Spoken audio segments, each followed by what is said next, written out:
देखो ये सच है, माता पिता हमारे जीवन में हमेशा के लिए नहीं रहने वाले, लिमिटेड टाइम के लिए हमारे। एक दिन ये माँ बाप का जब कॉल आना बंद हो जाएगा तब कैसे जियोगे? तब मन ही मन आपको गिल्ट होगा, रिग्रेट होगा, पछतावा कि यार मैंने माँ बाप का फोन नहीं उठाया, काश मुझे फोन उठा लेना चाहिए, काश मैं कुछ देर और उनके साथ बैठ के उनसे बातें कर लूं, काश मैं उनके पास बैठ के उनके जवानी के कुछ किस्से और सुन लूं, काश मैं कुछ समय उनके पास और बिता। कितने मतलबी हो बेटा? जो बाप धूप में तुम्हारे लिए तप रहा था, जो माँ तुम्हारे लिए सब कुछ त्याग कर सारी खुशियां कुर्बान करके तुम्हारे लिए सब कुछ की, उन्हें कुछ नहीं दोगे? जिंदगी भर यही एस्केपिज्म करते रहना, मेरा ना पढ़ाई में मन नहीं लग रहा, मेरा ना काम में मन नहीं लग रहा, मेरा ना खेलने में मन नहीं लग रहा है। जिनके दिन बीते तुम्हें बोलना सिखाने में, जिनकी रातें बीती तुम्हें चैन से सुलाने में, 9 महीने तक बिना तुम्हारी शक्ल देखे ब्लाइंड लव किया है सिर्फ माँ बाप ने तुम्हें पूरे जमाने में। They didn't see you for 9 months and they were still in love with you. So if you want to find a reason, आपके घर में अगर आपको अपना जीवन किसी एक इंसान के लिए जीना, अपने माँ बाप के लिए जियो, that is the why for you, that is the biggest why. अगर why नहीं मिल रहा है तो ये है ना यार कि पिता रोटी है, कपड़ा है, मकान है, पिता नन्हे से परिंदे का पूरा आसमान है, पिता है तो बच्चे के सारे सपने हैं, पिता है तो इस मोहल्ले के सारे खिलौने अपने हैं।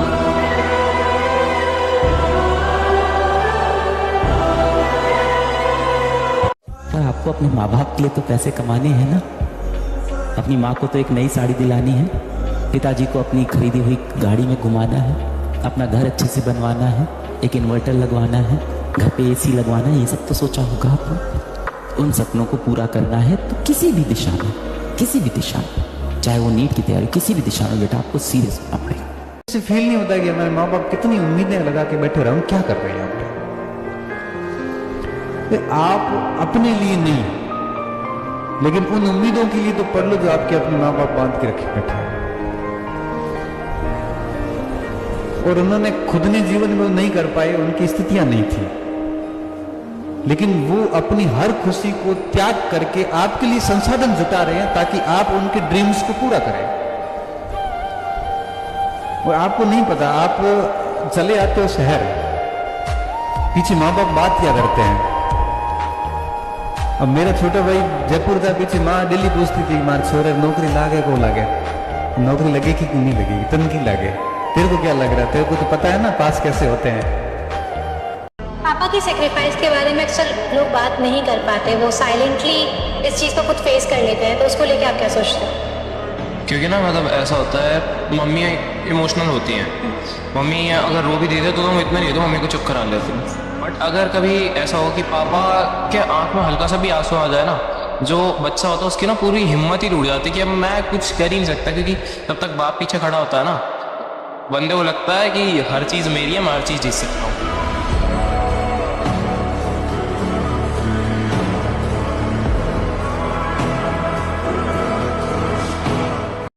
और बाकी देखिए, हर माँ बाप ने इतना तो किया ही है आपके लिए कि उन्होंने जो जिंदगी जी उससे बेहतर आपको, इतना सबने किया।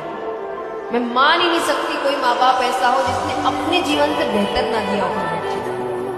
तो जितना वो कर सकते हैं वो कर रहे हैं, जो नहीं कर सकते आप चलिए, आप क्या करेंगे फिर? सब कुछ माँ बाप ही कर लेंगे तो आप क्या करेंगे?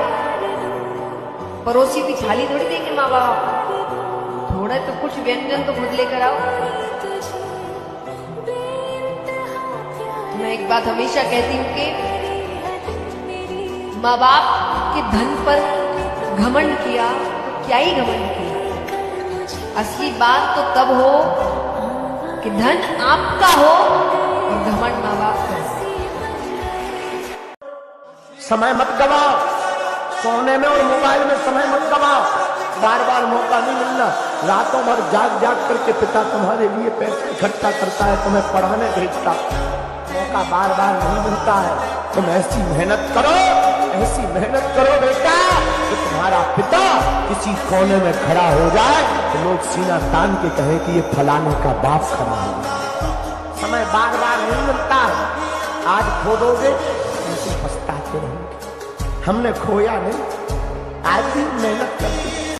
पिता से मिलना, झुक के मिलना, क्योंकि तुम्हारी जिंदगी में उससे बड़ा आदमी कोई और नहीं होगा, वो सबसे बड़ा आदमी है तुम्हारे लिए। मेरे बाबूजी जैसा आलीशान और कौन होगा जो कुर्ते की फटी हुई जेब में हाथ डालकर कहे मेरे बेटे को जो चाहिए मिलेगा, उससे बड़ा धनवान और कौन। बापू तेरे करके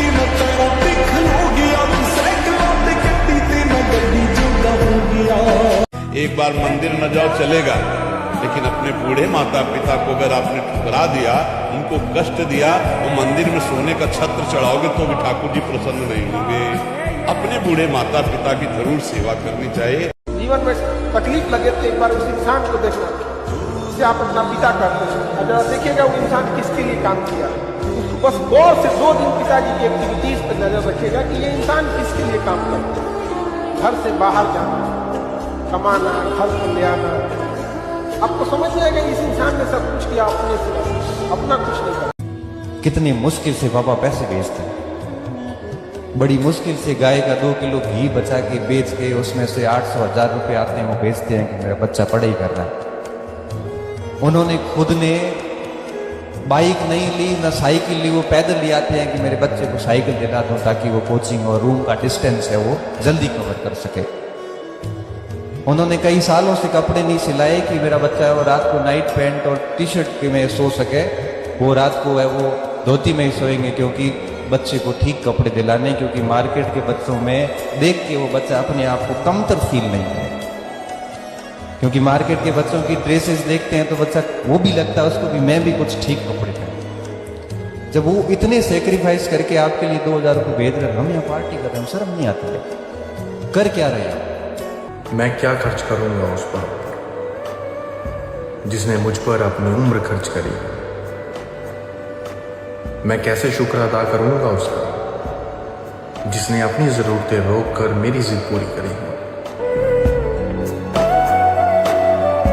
आपको पता है, माता पिता ने देखी होती है गरीबी और एजुकेटेड ना होने का दुख भी झेला होता है, अपमान भी सहा होता है। शायद इसीलिए वो थोड़े से स्ट्रिक्ट होते हैं और अपने बच्चे को मन लगाकर पढ़ने के लिए कहते हैं और मेहनत करने के लिए कहते हैं, जिससे माता पिता बुरे ना होते हुए भी अपने ही बच्चों के लिए बुरे हो जाते हैं।